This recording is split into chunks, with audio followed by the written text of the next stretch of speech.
What's good, family? Once again, man, it's time for another Cigars and Conversations with your man, Cigar Mick. Cigar Banker was good, people. We in the building, y'all. I got the banker in the building today, y'all. Yes, I sir. told you, man, we was going to try to do this at least once a month, man. You know what I'm saying? But actually, banker told me this week, man, we might be able to kick it at a little bit more frequently. You know what I'm saying? So we're going to check out and see what that frequency looks like. But look forward to a lot more coming from the banker and Cigar Mick, right, with this Cigars and Conversation thing that we do. Yes, you sir. know? So we here, and y'all know how we get started, man. You know what I'm saying? First things first, we're going to talk a little bit about what we smoking, and then we just going to get into a little convo, right? And nothing's off limits, you know what I'm saying? We don't plan this. Everything is off the top of the dome. It's extemporaneous, however you want to chop it up, but at the end of the day, you know what I'm saying, we just smoking and having a conversation. That's what we do. All right, you want me to kick it? Yeah, man, kick it. What you got? All right. So I went with an old classic. It's an old friend of mine. This is Timeless. So this used to be Nat Sherman, right? Used to be got acquired, right? One of the first companies that had a whole shop on Times Square, the whole nine, right? Exactly. So this is actually the Supreme. This is one of my favorite blends, man, that I've had. Has gone through some reiteration, not the blend itself, but the company, right? But the reason I broke this out, because it's been a while since I got a chance to connect with Mel, Keith, some of the folks, man, Javon, some of the folks from the Tap and Ash, and when we're talking about the mobile lounge, right? Yeah, badass, and I met these cats at this event. So I said, okay, I'm gonna share a little story, you know, a little insight. I met them at that event. We was able to reconnect. You had a connection with them separately offline. But you know, everything comes full circle, right? And the way life works is it's serendipity a lot of times. And that's what it was truly with meeting Tap and Ash. We'll talk about where we smoking at. But definitely, I just wanted to share that little story. I broke this one out today. I love it, man. A little nostalgia with your stick today, family. I love it, man. Sir. Got some history there, you know. All right, so today, man, I am, you know, lighting up with this Definition cigar, right? So I came into contact with Definition, I want to say it was about a year ago, at the PCA event, right? We're getting ready to have PCA coming up again next month, you know, but this is the one that really spoke to me the most. This one is called the Walking Stick, right? It's the one with the black label on it. It's called the Walking Stick. It's the Maduro. It's actually an Ecuadorian Maduro. On the wrapper with Nicaraguan binder and filler on it, man. So a lot of times people see something like this, man. They see that dark wrapper and it might scare them a little bit. You know what I'm saying? Maduro, it's strong, it's strong. Maduro doesn't necessarily mean it's the strongest cigar, though. You know what I'm saying? It actually has its own natural sweetness to it. I was talking to some people last night. It was like, look, I like, you know, I don't like flavored cigars, but I want something that's more naturally sweet. I'm like, try the Maduros out, right? Because again, it takes a little longer to age it, right? It's that aging process. And I always refer back to my man Rick Rodriguez, man, from West Tampa Tobacco Company, who broke it down the best when he said, think about it like a banana. You know what I'm saying? When the peel is yellow, I mean, first it's green, right? Then it's yellow, then it's brown, then it's black. But when it's green, it's bitter, right? But when it's black, it's sweet, right? When you're making a banana pudding, you want that black, the brown to black, right? So that's where it's the sweetest. So really, the darker that wrapper, that Maduro wrapper is, man, the more natural sweetness you're gonna have in it. It's gonna be a little bit more oily.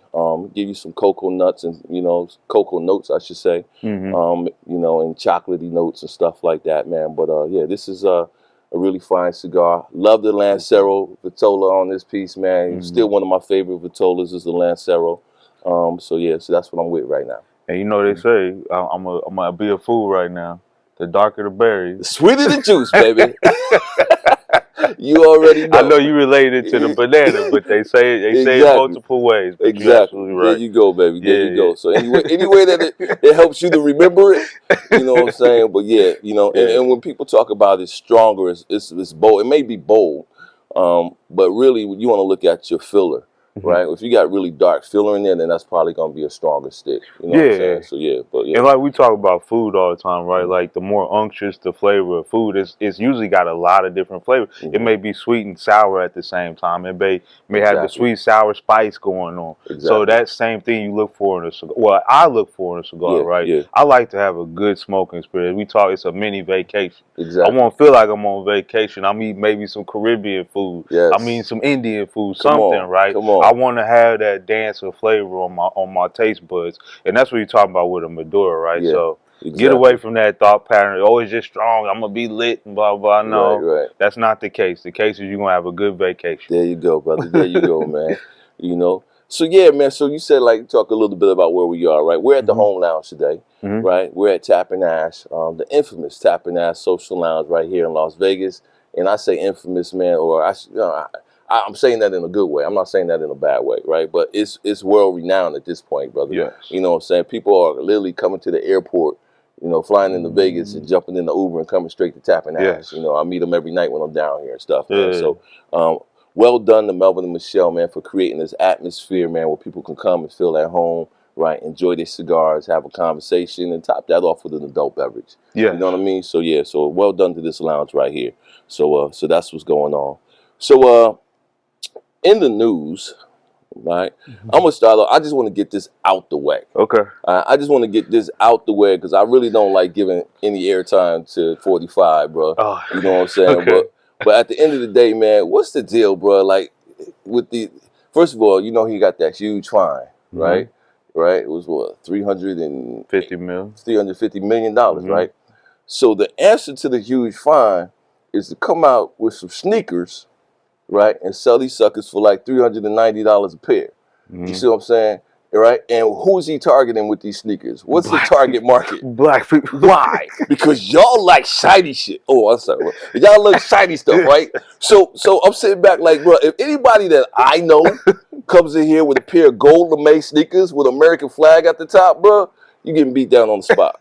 I'm sorry, bro. It is so funny you say man. that. So I'm gonna hear this more. I got my J's on. You see what I'm rocking, right? But at the same time, like, dude, when I heard the story come out, and the first event he went to was SneakerCon. Yes, exactly. He went to SneakerCon exactly. and knew what he was doing. Yes. And I don't know how many it was that they were there for sale, but he sold out whatever he brought. Sold out. Sold out at SneakerCon. Exactly. And these cats talking about Jordans and Nike Dunks and blah, blah. You started talking about the history of Nike. You talk about the history of Jordan. Some of these brands that y'all are blowing up. I'm like, how did they get so popular? Right. Off of the names of black individuals, right? That's how they got popular. Exactly. So I'm like, now y'all sitting up here talking, we gonna blow out this sneaker just because it looked cool. Come on, bro. It's shiny. But I was appalled. Bro. Now I'm not knocking the hustle. All right, I'm not knocking the hustle, right? Like, Trump, no. I mean, again, it's a genius move, man. To be honest with you, because at the end of the day, you know, one of my boys told me a long time ago, man, you can't blame people for being who they are. You know what I'm saying? You know, like you can't blame Chicken Little. You know what I'm saying? So running to the farm and telling everybody the sky is falling, like 3 or 4 times or whatever, right? But you could blame all of those people who keep following him out, thinking that you can outrun the sky. You know what I mean? So at the end of the day, Trump is he's a carnival barker. You know what I'm saying? He's a showman. He's a carnival barker, bro. You know what I'm saying? And all of this.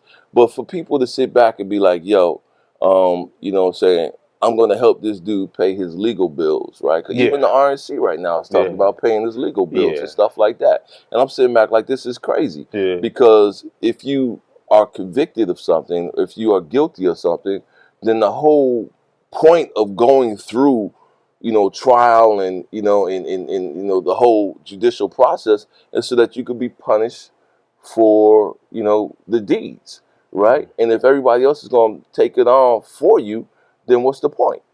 You see what I'm saying? So at the end of the day, it reminds me of a story, man. It reminds me, you know, this is how I can relate to it.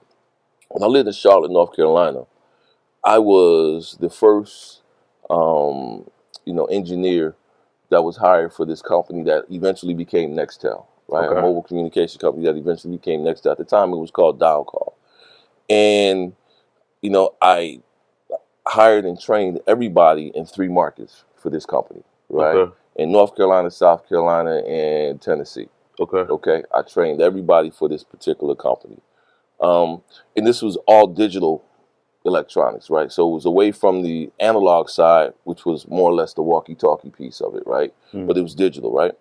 So they got to a point where they decided they wanted to merge the digital and the analog sides of the business, right? And they brought somebody to me, and they said, hey, this is so-and-so. We want you to train him. He's going to be your new boss. And I'm sitting there looking at this dude like, what? Like, you want me to train him so that he could be my new boss, right? I ain't even got to give you the descriptions and stuff like that. You can read into it. I'm in North Carolina. You feel me? So, and I'm sitting back like, so when I protested, I'm like, look, dude, I don't think this is right. You know what I'm saying? I was the first one hired on this side of the business. I've trained everybody, in 3 states and what have you. How you going to ask me to train somebody else to take my role? Okay. Their answer, right, to the problem that I put before them was to give me every kind of new phone that had just come out, right? Here's one for you and one for your wife and such and such and such and such. Trinkets. Yeah. You see what I'm saying? Because they thought that they could buy me off with trinkets, bro. You know what I'm saying? Because what? The adage is, or the perception is, that we'll fall for shiny shit. All right? You know what I'm saying?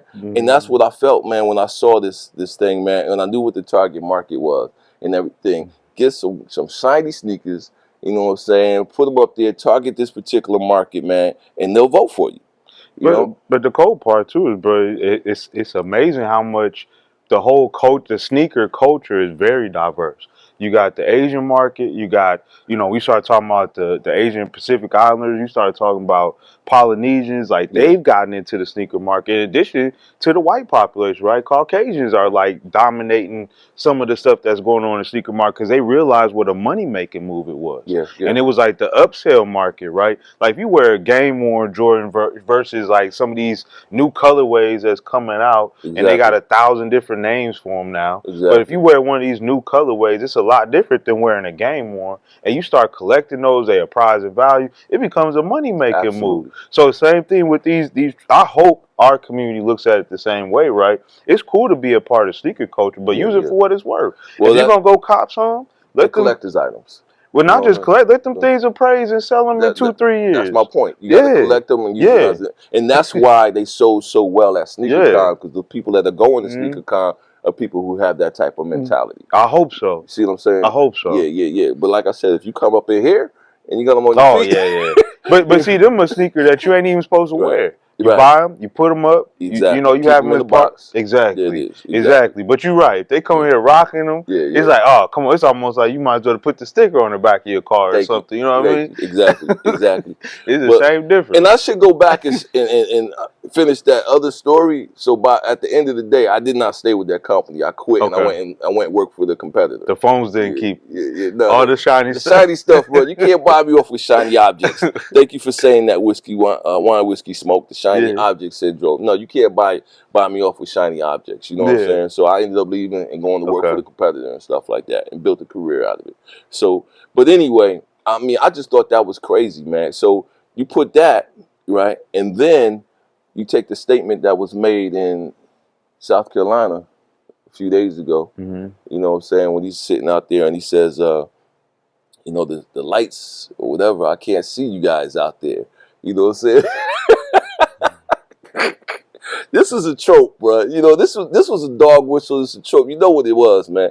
He says, I can't see the white people. I can only see the black folks now. You know what I'm saying? Like that, which was a reverse, right, of the old trope that you can't see black people at night in the dark, right, except for their eyes and their teeth, right? And he tried to reverse that and thought he was being funny, talking about, look how far I've come. You know what I'm saying? And again, bro, it's like, if you can't, the dude is, one thing I'll say about 45 is the man is authentic in that he's going to be who he's going to be, right? It's other folks who are trying to take that and make it what it's not. You know what I'm saying? Make it out to be something that's endearing, man. If somebody is telling you that they are, a racist, an asshole, or this, that, and other thing, just believe them, yo. You have to. Just let it go. Yeah, just believe him. Don't sit there and that's just how he talks. That's just, so on and so forth. Come on, man. Stop Once it. They show you that was so unnecessary, man. Shout out to Yogi Maluha, man, from all the way from Dubai, man, on the channel right now. Maluha Cigars, man. Yogi, what's happening, Phil? We need to get together, man. You know what I'm saying? I want to do some things with Maluha. But for real, man.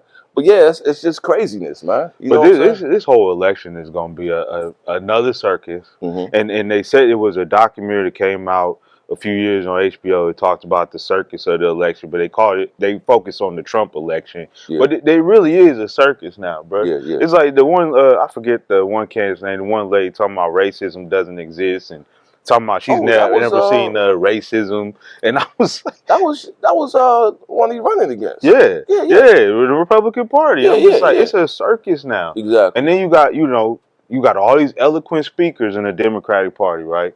And that's one of the things that I was told recently, that sometimes you can speak so eloquently that people miss the point. They don't see the action. They don't see the proof in the pudding, however you want to call it, right? Right. I had to tell one of my friends the other day, like, people don't believe fat meat greasy. Yeah. You know what I mean? Like, they just don't see it. Yeah. And so I was like, it's happening on both sides. We get manipulated on both sides. Exactly. So what we tell everybody all the time, we're gonna keep saying it. Get your information from every source you can. Exactly. You can't rely on any one source as your source of information. Thank you, brother. Thank you. You know what I'm saying? And again, I got to get equal time to the other side, right? So, I mean, right now, man, there's not really much to offer on the Democratic side of the house either. You know what I'm saying? So at the end of the day, bro, it's like, I just don't know, bro. I just know how I feel, as a black man in America, you know what I'm saying? Which I don't want to go back to, 4 years ago, whatever, man, where young people was dying in the streets and being killed off by those in authority like it was sport. Mm-hmm. You feel me? I don't want, because again, people just felt like you could do that. I don't want to go back to being harassed and trashed, you know what I'm saying, by so-called Karens and the like, you know what I'm saying, just because of they don't appreciate my presence. Mm-hmm. You know what I'm saying? Some of that stuff has died down over the last few years and what have you, right? But I don't want to get back to that because it was what I call the Obama effect, right? It was this backlash of people who were still angry about the Obama presidency years, right? Mm-hmm. Now they say, okay, this is our chance to get back. Mm-hmm. You know what I'm saying? And it was just unfortunate, but it was a pain in the ass, bro. Yeah. Because again, we got young children. Yeah. You know what I'm saying? Well, my children ain't young no more, but they still, young, in comparison, right? So at the end of the day, I don't want them to have to deal with that type of hatred. But your children, hatred was just being promoted on every end. So, and your children, like I tell people a lot of times, we all millennials, right? And we all come from that millennial age. DJ might even be Gen Z, but saying all that, right? Like coming from that era, we grew up working in groups. Yeah. We didn't have an opportunity. We didn't have a choice to say, okay, I don't like this person because of that. I don't want to work with this person because of that. Right. And it was always that 80-20 rule thing you had to deal with, right? I went to college. You had every project you did was a group project. Yeah. Every project. Right. We grew up in an era where it was like, okay, it was hard for us to understand that racism. And if you didn't go through processes of learning knowledge yourself, you would have no context for it. Right. And so when somebody did something like that to you, right, and came out, oh, you N-word this and get out of here. Mm-hmm. You ain't allowed here. I don't want you here. Yeah. It was like we was in shock. Yeah, we was like, because I couldn't put it in context when my grandmother said she picked cotton. Yeah. I couldn't put it in context when she said she walked down the street and they called her the N-word like it was her name and she just had to take it. Yeah. I couldn't put that in the context until now all this backlash, like you said, whatever we want to call it, if it's backlash, if it's resentment. Yeah, yeah. But at the same time, it's like I still feel like it was the whole, situation we talked about with Roger Stone helping Reagan getting elected, right? Yeah. And he talked about you got to use different terms, right? Mm-hmm. You can't say things like N-word and, jigaboo and anything anymore, right? You got to say urban. Yes. And, you came out with all these different ambiguous terms that people couldn't quantify. Exactly. And then you use those terms and it was like, okay, now we putting them into a new classification. Mm-hmm. And I feel like that's what I grew up in, right? And that's the kind of stuff I had to deal with was like, okay, I'm in an urban city. I'm in an urban situation. I'm like, I wasn't in no urban. I was in the hood. Exactly. I was in the damn projects where y'all put me. Thank you. You know what I mean? Exactly. Because it was a project. Yeah. Let's see how they react to this. I'm saying I live in the urban side of town. Mm-hmm. Exactly. So crazy. So crazy. But again, like I said, man, just getting off of that a little bit, but it's going to be interesting to see this political cycle, right? Oh yeah. I just wish that there was somebody that I felt good about, to be honest with you, bro. From a presidential standpoint? Yeah, from a presidential standpoint. I really wish there was somebody, because again, I hear the arguments on both sides and stuff like that, man. And it pains me You know, when people are just, well, I'm doing this. You know what I'm saying? I already know the facts, but I'm just going to vote for this guy and this, that, and other thing. And I'm sitting there like, but, you know, but again, you can't really make a, I don't know. I don't want to get into it too much, but I'm just saying there's negatives on both sides of the of the equation at this stage of the game, man. So, but if you think about it, like we've talked about this before, right? At the end of the day, your local representatives have more effect in your everyday life, right? You still have to worry about what they doing at a federal level, but on a day-to-day basis, your local reps, there are certain local representatives, I'm proud to say, from the state of Nevada that are doing good work. We got to support them. We got to make sure they get in the right positions, but we got to give them feedback. They are only as good as the feedback we give them. Because otherwise, they're going to just do things based on arbitrary situations, right? And they start getting pulled in 1,000 different directions. And I'm saying this from personal experience, you know, working with them over the last year and a half. I'm like, you got to give them feedback and let them know, okay, we want you to do this. This is what we care about. Because otherwise they get stuck in these ideals and, you know, this propaganda. And it's like, that's not the truth. That's not the truth of what normal society is looking for. So we got to give them that feedback. That's all I say. That's it, man. I love it. I love it. All right, let's shift, man. Let's shift. Let me see. Bob Marley movie came out. Have you picked it out yet? I've not seen it. Okay. But I had one of my friends, one of my close friends, went to see the movie. Said he cried several times during the movie. Is that right? Caucasian fella, man. Wow. But he loves music, loves everything music related. Saw the movie, said he cried several times during the film. Wow. I gotta go see it. I want to see it. I know that my brothers and sisters on the island, man, Jamaica, they're not really happy with it because there weren't any Jamaicans, I guess, that were really cast in the movie, so to speak. You know, and Bob Marley is such a heroic figure, right? In Jamaica, man. I mean, almost to the point of being a god, so to speak. You know what I'm saying? So they really wanted some input into that. I know Ziggy had a lot to do with it and stuff like that as well. But for the Wine Whiskey Smoke says that they enjoyed it very, very much, right? So, you know, but I do want to see it. What I haven't seen it yet, but what I have seen is there's a documentary. I want to say it's on like either Prime or it's on Netflix. Who Shot the Sheriff? No. It's not that one. It's literally like a Bob Marley documentary. It might be on Freevee, and I recommend that, right? Because with that one opened my eyes to, right? I was turned on to Bob Marley at a young age, man. Unlike most Americans, right? I'm not even gonna say black Americans, like most Americans, right? It took a long time for Bob Marley to hit in America. You know what I'm saying? He was hitting everywhere else in the world. But I remember one summer, you know, and I probably was maybe 10 or 11, man. I can't even remember.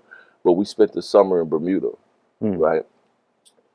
I mean the whole summer, right? Like we rented a house down there and all that type of stuff. So of course, you know, me and my siblings, man, we got into the kids in the neighborhood and we hanging out with them and we going to parties with them and you know what I'm saying? I'm going my sister's older, right? But I'm sneaking in the parties and stuff like that with them and everything like that, getting like really being part of the culture down there. But all the music was reggae, right? You know, and I remember coming home with with the Bob Marley album or set. I don't even know what it was at that time, but with Bob Marley music, so to speak. And everybody's like, what is that you're listening to? And I grew up in New Jersey, and I had neighbors who were Rastafarian, right? They had came over from India. They had, you know, two of the kids who were closer to the age to me. They had converted to Rastafarianism. There was a dude named Tafari who was kind of like a leader in my city and stuff like that. And I just didn't really understand it. You know what I'm saying? But that documentary opened my eyes big time, bro. You know what I'm saying? Because it's the things that you look at and you kind of judge and you don't really understand. And then once you understand the meaning behind the things that they did, it takes you away from just Bob Marley being the great musician and entertainer that he was, to the fact that he was literally, he was a political, like, freedom fighter, man. You know what I'm saying? Like, once you understand, you know, his stance on certain things and, you know, in the way he lived his life, bro, it's kind of crazy, man. It really opens your eyes. So I don't know if the movie touches on that, you know what I'm saying? I know that there were complaints about, I think it was like Bob Whaler and Peter Tosh and, you know, some of the other people that were not represented in the movie. I don't know. But they were very, very well represented in that particular documentary. You know what I'm saying? Okay. So I would say, you know, if you haven't seen that, I would say go see that either first or in conjunction, you know, with the movie, man. So you can get two sides of that coin, you know, that equation. So, yeah. That's a good point, because I'm always big on, like, literature. It's hard to fake stuff in writing, right, when it's in print. The same thing, like, a lot of the stuff that's in the documentaries are live interviews. Actually, his words, he was able to speak things, he was able to give feedback on. Sometimes with these movies, like you said, it's left up to interpretation, some sensationalism to make it entertaining. So it may be a lot of different aspects in the actual movie that are different than in the documentary or even in print or what we see in live interviews with him, right? I think about, like, Malcolm X when they told his story, same thing with the movie, right? Exactly. Spike Lee did a great job, but there was a lot of sensationalism in the film, right? Exactly. And when you read the actual biography, it's totally different. We have these characters that we revere so much because they meant so much to different cultures and different aspects of our culture. Bob Marley is one of them, right? Agreed. And it wasn't just the music. No. It was the stance he took, the way he lived his life, you know, what he meant to the people around him. Exactly. You know, it was so much more than I think anybody could quantify in one film. You're right. But like I said, for them to even try is amazing. Which was a good deal. I'm glad they involved the kids. It was Ziggy. I think one of his other sons was involved in the movie too. But anyway, all that being involved definitely helps. But it'll never quantify what he meant and who he was. No. I think one of the things that stood out from that documentary for me, man, was, you know, so Bob Marley's father was white, right? So that part right there. But when he left the countryside and he moved down to Trenchtown and he started, you know, with the band and everything, they was trying to get some money to, they wanted a vehicle. I think they wanted to just buy like a car or something like that to help them get around the island to, you know, to play music and stuff. So he goes to visit the Marley family, right? And he's 100% rejected. You know what I'm saying? At this point, I think his father had passed, and the uncle was like, you know, he never told us that he had a son, and we don't believe boom, boom, boom, and all that. And they just straight up rejected him. So he came back and he wrote this song, and the words in the song was, "The stone that you have rejected, right, will become the cornerstone," right? And the prophetic nature of that, right? Because at this time, you got to understand that the Marley name is one of the biggest names in Jamaica, but they're not black, right? They own construction companies. They did all of this type of stuff, right? For him to use a construction reference like the stone to be the cornerstone and what have you. But today, none of those other Marleys are remembered. And the only Marleys that are known like worldwide are Bob Marley and his family, so to speak. You see what I'm saying? So it's like, you rejected me, but you know what I'm saying, this is going to be, you know, the Marley name is going to hinge on me and mine, you know, at the end of the day. And I thought that was really powerful. You know, I thought that was really powerful. But there's little insights and things like that, you know what I'm saying, that you'll find in there. Like, I always knew that Rastafarians smoked a lot of weed, bro, ganja, right? I didn't understand why until I was watching that documentary, and one of them said, it might have been Peter Tosh, somebody said, we don't smoke ganja to get high. That's not what it's about, right? It's about feeling good. It's about being loving. It's about, you know what I'm saying, you know, getting rid of all negativity and so on and so forth. And then I had to look at it a little differently, you know what I'm saying? Because they were really just wanting, it was all about peace, love, and unity. You know what I'm saying? That's what that entire movement was about, man. So it just kind of blew me away a little bit. And they took reference for that from the Bible, from the book of Revelations, which I never knew. They said the whole reason they smoke weed was to get closer to God. To have a close relationship with God and be more like God. What do we say? Like, those are the believers of Jesus Christ is our Lord and Savior.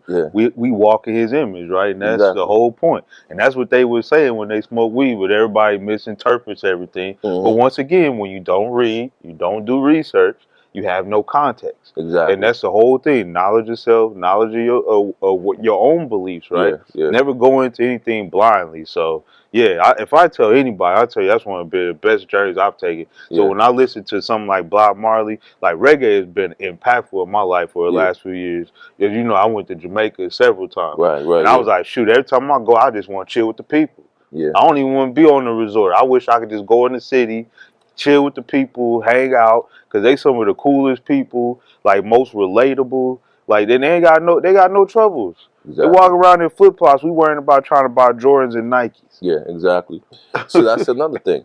Before Bob Marley and the Wailers, there was no reggae music. They created a whole new genre of music for the sole purpose of bringing people together, bro.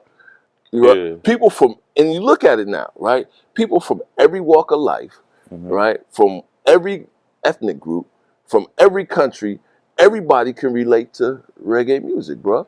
And they created that, man, because before that, I think it was soca, you know what I'm saying, or something like that. But the reggae, the reggae music was created. They created a whole new genre, bro. Yeah. You know, for the sole purpose of bringing people together. To me, that's a movement. But it's crazy how like this African influence, right, has spread around the world. We was in the Caribbean, we was in Jamaica, we in Trinidad, we in all these different places, right? You get the soca music. Then when it came to Americas, we got jazz, we got rock and roll, and it was like all birthed out of this Africanism, right? And knowing knowledge of yourself from Africa and being able to say, okay, I'm gonna relate back to that, but I'm gonna do it a different way. Yeah. And then it was like people don't want to give reference to that, and I'm like, that's what he was doing. He said this was the music we grew up on. We just doing it in a different way. Right, exactly. So like Bo Duke going off on Beyonce for doing country music. What do you think? They tripping, dude. They tripping. Yeah. They tripping. Like some of the first music we did was country music. What you call music from Alabama, Mississippi? What was the blues if it wasn't country music? It was country music. Like country music was invented by us, bro. I'm sitting back like, how you gonna get on her for doing a country album? You know what I'm saying? So yeah. My grandma went to high school with Isaac Hayes. Isaac Hayes wasn't blues as blues could be. My grandma listened to B.B. King, and then she got me hooked on all this stuff, right? And I play this stuff in my house for my kids to this day. Right. And they be like, Daddy, old. I say, you can call me what you want to call me. You gonna know where you come from. You gonna know your heritage. And if I can express it through you musically, because I was a musician, I'm gonna give it to you musically. Exactly. And that's how I felt about it. I was like, shoot. So when you talk about Bob Marley, that's just one way for me to express how I felt growing up as a musician and doing things musically. Exactly. Yeah, definitely a message in the music, man. You know, if you listen to the intro, right? You know, the guitar licks in Beyonce's song. What's it called? I forgot the name of it that quick, bro. Texas Hold'em, right? If you listen to the guitar licks right at the beginning and close your eyes, bro, you couldn't tell the difference between that and the soundtrack from Sounder. You know what I'm saying? Like, I know I took some of y'all back on Sounder. Y'all got to Google that.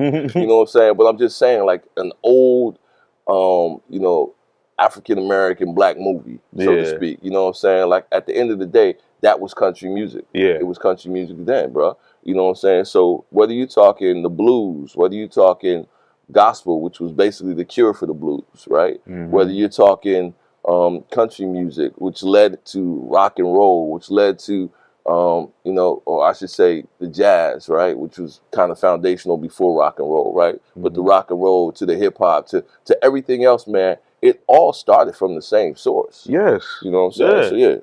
So yeah.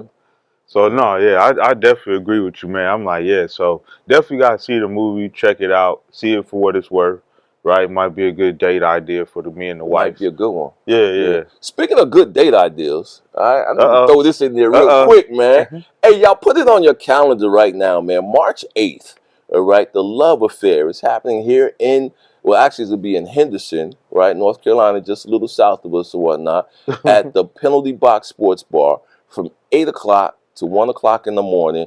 Your boy Cigar Mick will be hosting. It's actually presented by Puff a Minute and 3TE Entertainment. You know what I'm saying? So we want y'all to come out and have a good time, man. I'm telling people, it's like a party with live entertainment. You know what I'm saying? So it'll be great. You don't have to be a couple to come. You know what I'm saying? I mean, we want everybody to come in there and hang out and have a good time, but it will be a good time. And like, you know what I'm saying? We're going to have a group performing called Just Us. You know what I'm saying? So these guys are going to get up there, man, and they're going to be, you know, romance the ladies and all of that type of stuff. We got special performances by, you know, Mickey Murphy, man, who's a blazing talent, man, that was really, you know, blowing up Las Vegas for many years before she went overseas, and now she's back. So we got her, you know what I'm saying? Then we got DJ Bad Boy from LA, man, who's going to be out there doing what he do, too. So, again, it's going to be a great party, man, some live entertainment. We got some drink specials happening. We just brought on Uncle Nearest, you know, as a liquor sponsor, man. So we're going to have some drink specials that's going on, too. We're just going to have a good time. The kitchen is open. Just come hang out with us, man. You can find all that information at apuffaminute.biz, or you can just go to Eventbrite and look up the Love Affair, all right? So we'd like to see you in the building. That's what's up. Yeah. I'm glad you said that, man. You know. And I also want to shout out Rachel, you know, Rachel Cigar Humidor Cigar Cabinets, man, for always riding with us. I got my Rachel cut of the day, man. V-cut my, you know, my Definition cigar and stuff like that. But again, if you're looking for the very best, man, in climate control and maintaining and aging your cigars, man, that's a company that you need to look at as well. Good deal. All right. So I just paid the bills, bro. Yeah. But yeah. Anything else? I don't know. Ah, man, like I said, fam, it's been a minute, man, but, you know, I could sit down with you forever, bro. Yeah. But we might need to let some of them people go, man. So, you know, but we definitely appreciate everybody for hanging out with us today, man. Wine, whiskey, and smoke. I appreciate you. Oh, you know Bad Boy? Okay, that's my boy, DJ Bad Boy from IE. Yeah, absolutely. You know what I'm saying? So, yeah, make sure you come out and hang out with us, man. You know what I'm saying? So that's what's up. Good deal, good deal. What you doing the rest of the day, family? Hanging with you, man. Let's keep smoking, man. And, you know what I'm saying? Once we turn off these hot lights, turn on the overlights, man. You know what I'm saying? And pour a little something up, man, and toast up. You know what I'm saying? So, hey, family, listen, man. I am just happy. I'm just blessed, man, you know, to be sitting with my man, Cigar Banker. You know, I was telling some people last night as I was hosting, you know, Soulful Saturday here at Tap and Ash that, you know what, tomorrow's not promised. You know what I'm saying? So, again, and I'm acutely aware of that, you know, at this stage of the game. I'm acutely aware of that. So I don't take anything for granted. I don't take people for granted. I don't take you for granted. I'm grateful. I'm full of gratitude for this moment, man, for this opportunity to stand before you, sit before you, and just be able to conversate, enjoy this wonderful, luxurious cigar, you know what I'm saying, and just, you know, be thankful in the moment, man. Yeah, you know absolutely, I mean? bro. That's what it's about. It's not. I try to do, I got a motto, man. I'm always progressing. Yes. Always progressing. There you go. In everything in my life, right? I want to feel better the next day than I did today in every aspect of my life. There it is, and man. so I try to live by that code. It don't always work out. Right. I always take a step back because, you know, I'm a backslider. That's what Jesus calls, right? Sometimes we backslide. But at the same time, that's my intention. So definitely appreciate you, big bro. This is much love, man. I thank all y'all that jumped on with us this morning. Yes, sir. This morning on the West Coast, you know, it's well into the afternoon on the East Coast. Ain't no football on, so y'all might as well watch a puff a minute. You know what I'm saying? Exactly. Just hang out with us, man. So, like I said, since football season is over, we're gonna try to bring y'all some more of this. Yes. You know what I'm saying? Also, look out for the segment that I do with Sexy Tomboy. You know, live with Mick and Mika. So we'll be doing that as well. You know, so shout out to my sister. You know, and yeah, we'll just keep this rolling, family. So we're gonna get out of here on this one, man. Once again, you've been chilling with your boys from A Puff a Minute for another Cigars and Conversation. I'm your man, Cigar Mick. I'm Cigar Bang. Before we get out of here, though, I'm gonna give you the rundown. Make sure you catch us on YouTube. That's where we got the library. Everything's posted on YouTube. You heard Mick mention the website as well, puffaminute.biz. Make sure you check out the information there. We got events coming up. We got content. It's a lot of stuff happening there. We love what you're doing on Instagram. Keep following us. We're going to try to be more consistent, bring you more regular content. Make sure to stay in tune with us. We connected with a lot of stuff that's popping, not only in the city of Vegas, but around the country. Definitely appreciate Tap and Ash and what they've been doing, supporting us, making sure we have a solid venue to come and film. Show y'all some content, some love as well. And please come check out Tap and Ash if you haven't already. If you haven't, you missing out. You're missing out. Friday, Saturday, Sunday gets popping. But even during the week, it's just a cool place to come chill, get you a smoke in, get in with some people like us, have this conversation, right, like we do as well. And make sure you enjoy yourself, enjoy your smoke. light one up. If you have an adult beverage along with it, why not? You know, it's just a good look. So appreciate all y'all, appreciate the love. And I'm Cigar Banker with that. That's the banker right there, y'all. Like real talk, y'all. All right, family, everybody else, man, we out of here, y'all. Peace. And we'll see you on the next one. Peace and love. 100.